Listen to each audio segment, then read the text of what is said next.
real quick on your education. So your bachelor's, you were going to school to be a physical therapist. What'd you end up getting your bachelor's in? I did a full flip and I went the business route. So Okay. business administration, but my focus was in human resource management. Okay. And And then then did you finish? unfortunately, I started my master's, but I didn't end up completing because we came out here and Okay. the connection and all of that. So yeah, I understand. I yep. So understand totally. Yeah, definitely. Okay, so now you're in Guam. How long are you there before you decide I'm gonna start plugging into the community and like volunteering and getting involved in things? so it wasn't long, which like I said before all of this, I was very disconnected from it. Like Huh?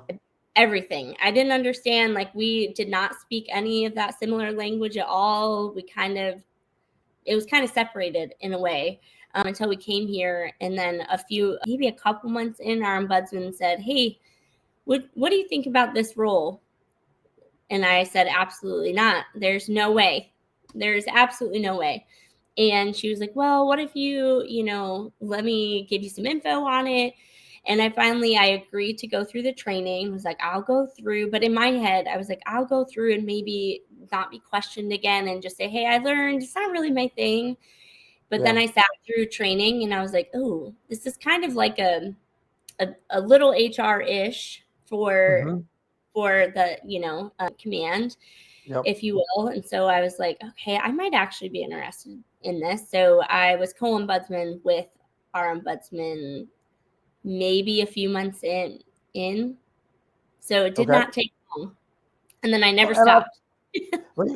but once you get out there, like you get immersed in this Yeah. culture, right? Like everywhere you go, it's Navy Exchange, Minimar. Yep.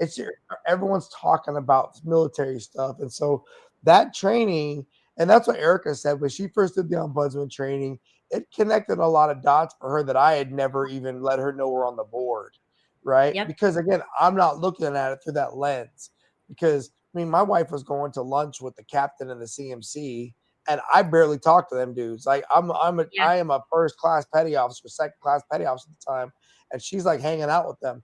And I look back on my career and I think, it was because of her volunteering in that role, I might have gotten some extra sunshine because they're like, oh, that's our ombudsman's husband, right? And Yeah. just Yeah. and that's not why you should do it, but it is a collateral piece of the pie, right? It does help.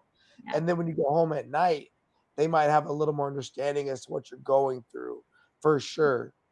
Yeah. And I And think then, it really like brought our two worlds together for us because I yeah, was so like, I don't care. And like I'm here for the ride was kind of how it was.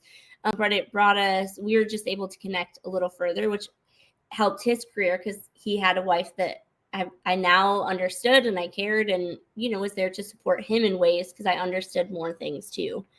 So there's so definitely that piece. for sure.